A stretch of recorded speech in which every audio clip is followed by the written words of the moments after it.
And welcome back. I want to provide an update from Redfin because they just announced their latest housing market update as of today, which is the 23rd of February here. So take a look at this. This is actually something that I've been talking about for about 3 weeks or so. It says here that home prices are very close to falling on a year-over-year basis because serious home buyers are scarce as mortgage rates approach the high 6% range. So I want to touch on a couple of things regarding home prices as well as rates as well, because I also believe that we're going to be being very, very close to have negative price growth compared to 1 year ago. In other words, home prices below levels compared to 12 months ago. So here's exactly what I mean by that, because here's home sold prices according to Redfin. The blue line right here is 2023, here's 2022, and the orange line's 2021, just to give you guys some context here. So home price growth has been more or less pegged at a gain of 1% compared to 1 year ago for 4 consecutive months. Going back to the 4 weeks ended November 27th of last year, only an increase in the median sold price in the US, a gain of 1%. As you can see right here, a gain of 1%, and also this year is more or less following 2022's trends. But what happened last year? Last year, in late February, prices started skyrocketing greatly because people were fearing that rates were going to increase. And in fact, they did increase. So this year, take a look at this, because at $347,000, compare that to the peak in June last year at $389,000. If we were to assume that home prices were going to be flat, I'm not saying it's going to happen, but let's just make this assumption here to give you guys an example here. Let's assume that the median sold price in the US remains flat through June this year. If that happens at $347,000 compared to $389,000, that would mean by June, home sold prices would have decreased by 11% compared to the same time frame of 2022. In other words, a 11% decrease on a year-over-year basis. Now, again, I'm not a real estate market fortune teller. Time will tell what's going to happen. But I would venture to say that we are not going to see this giant increase in home prices like we saw last year, given the fact that rates are closer to 7% right now, whereas last year this time, rates were averaging about 4%. So speaking of rates, take a look at this, which again, as of today, which is the 23rd, according to Investopedia.com, average rates for people with exceptional credit, 7.01%. Also, according to the Mortgage News Daily, as of today, at 6.82%, FHA and VA loans around 6.25%. Compare this to 1 year ago. Look at this, at 6.82%. 1 year ago, rates are at 4.19%, more or less 4.2%. That means that rates have increased approximately 263 basis points or 2.6 percentage points over the last 12 months. And if rates stay at these high levels, let's just say above 6.5%, we're not going to see the run up in prices like we saw last spring. And therefore, because home prices are only up by 1% right now, that could mean that we're going to see negative price growth very, very soon. Additionally, have a look at this, because here's what Redfin had to say. The typical monthly mortgage payment nationwide is $2,486 per month. That's based on the median asking price home in the US right now. That would give you an approximate payment of around $2,500. Take a look at this though, because that's just $20 shy of October's record high and up 26% year over year. So in other words, because prices have been relatively flat over the past, 4 months, but also due to the fact that rates have been increasing so much over the past 3 weeks, this is why we're very, very close to all-time record highs for would-be homebuyers' housing payments. To put it another way, a homebuyer with a $2,500 monthly budget can afford a $384,000 home compared to $518,000 for that same homebuyer if they purchase a home with 3% rates. And because we have this housing affordability issue in the US right now, there's only one option for home sellers, and that is to lower their asking price. And according to Redfin's Deputy Chief Economist Taylor Marr, he had this to say: affordability is weighing heavily on would-be homebuyers, with the uptick in mortgage rates and still high home prices giving them pause. More people will take the plunge and buy homes they're looking at online and in person when housing costs come down enough to fit their housing budget. but we don't know when that will happen. Where mortgage rates go from here depends largely on inflation. When inflation does start to slow down more so than we're seeing right now, when inflation does slow down enough to bring back down rates or mortgage rates, there's a pool of sideline buyers who will be waiting to jump back in. Of course, time will tell regarding that, right? And of course, I'll definitely keep you posted. So according to Redfin's Homebuyer Demand Index, their index, which of course is a measure of requests and of home tours and other home buying services for their Redfin agents, increased by 2% from 1 week ago and increased by 9% from 1 month earlier. However, though, it's still down 25% from a year ago. They also touch on touring activity as well. I actually have a more updated news regarding that. So here's a showingtime.com. They compare showings across North America compared to the first week of the year. So when looking at this year to 2021, or actually 2020, take a look at this. So for the week ended, February 22nd, home showings this year increased by 13.7% compared to the first week of this year. However, compared to pre-COVID levels back in February of 2020 at this time, there was a 22% increase. I actually thought that was interesting to kind of share these trends here because when looking at levels right now, it's a really good idea to have a look at pre-COVID levels to kind of give us an indication about where our housing market's headed here.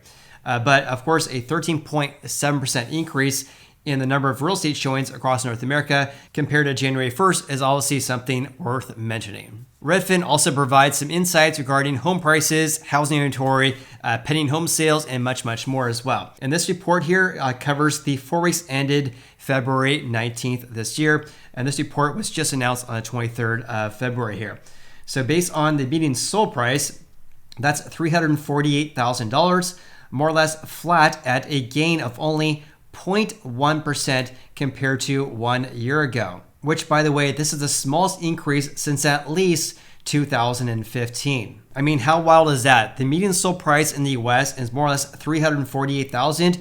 12 months ago, it was also $348,000. So we're getting very, very close to seeing negative prices compared to 1 year ago. And when that happens, it's going to be all over the internet. Also, have a look at this because median sale prices fell in 21 of the 50 most populous US metros. So home sold prices are falling in nearly half as many of the 50 most populous US metros here. The biggest decreases compared to 1 year ago is actually in Oakland, California, which is just east of San Francisco, a decrease of 9.7%. That was followed by Austin, Texas, Sacramento, Phoenix, and San Jose. In stark contrast, prices increased the most in Columbus, Ohio, a gain of 12.2%, Milwaukee, Wisconsin, a gain of 12%, West Palm Beach, Florida, a gain of almost 10%, Miami, increase of 9.3%, and Indianapolis, Indiana, a gain of 8.5%. Regarding asking prices of newly listed houses, look at this. Asking prices only increased by 1.1% year over year, the smallest increase since May of 2020. I actually just made a video this morning when talking about data from Realtor.com. They're reporting that asking prices nationwide increased the smallest amount going back to June of 2020. Actually, that's based on my own analysis of their data. Anyways, similar to what Redfin's reporting here as well. The smallest increase since May 2020. Meanwhile, pending home sales were down 17.4% year over year, the smallest decline in over 5 months, with the exception of the prior 4-week period. In other words, we're still down by 17.4% compared to the same time frame in 2022 regarding the contracts being signed between buyers and sellers. However, the difference between this year compared to last year has actually been narrowing because this decrease of 17.4% is the smallest decline in over 5 months. Also, among the 50 most populous U.S. metros, pending home sales fell the most in Las Vegas, a whopping decrease of 55.6% on a year-over-year basis. That was followed by Austin, Texas, Nashville, Riverside, California, and Phoenix, a decrease of 46%. In contrast, look at this. Pending home sales rose in only one metro in the US, Now Chicago, a gain of 18.2%. So this means that out of the 50 most populous US metros, 49 of them are reporting decreases in pending home sales on a year-over-year basis. Here's another way to look at the differences in contracts being signed between buyers and sellers right now over the past several years.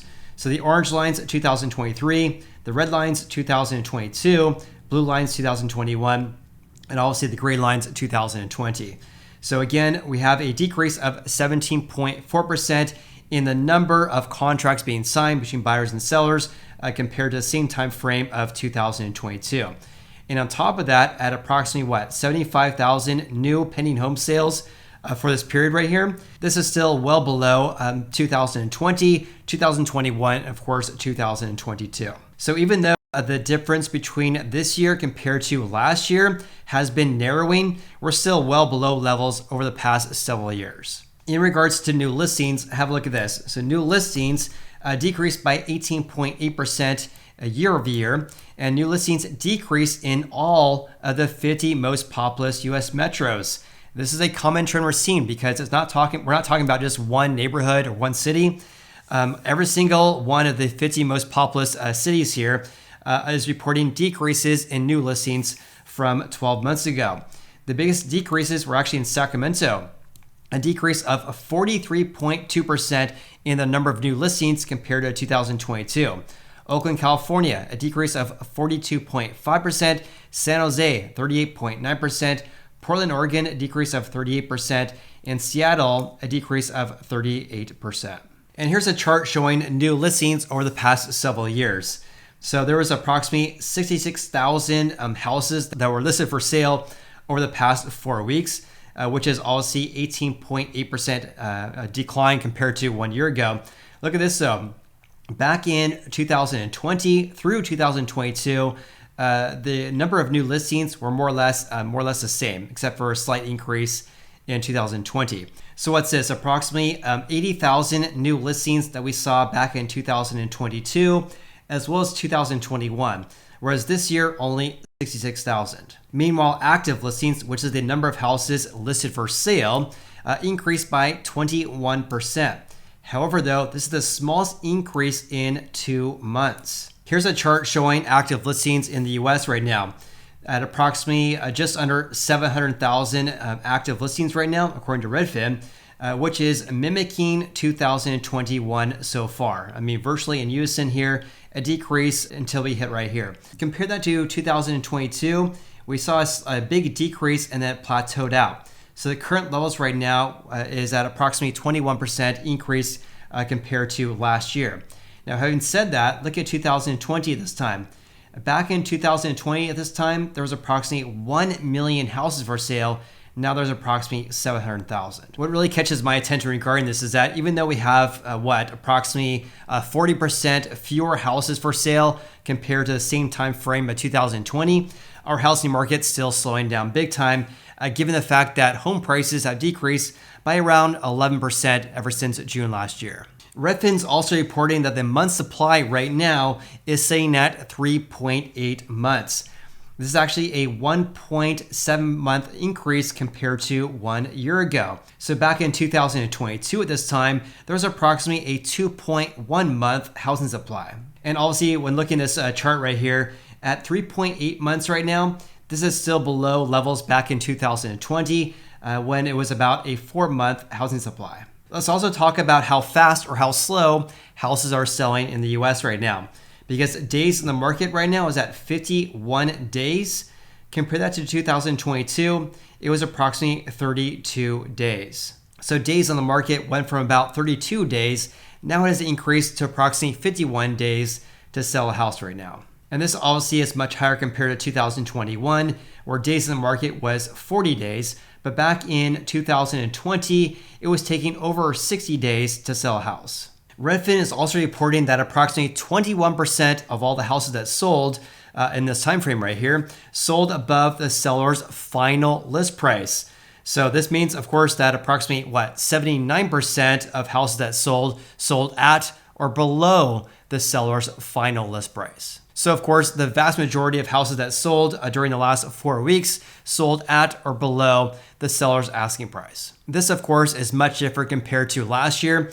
Last year this time, approximately 40% of all houses that sold above the seller's final asking price. Now it's half that at about 21%. Now, speaking of houses selling over the seller's asking price, or actually under the asking price, here's the average sale price to final list price ratio. That ratio right now is approximately 97.8%, meaning houses sold for approximately 2% below the seller's final list price. This, of course, is much lower compared to the past couple of years.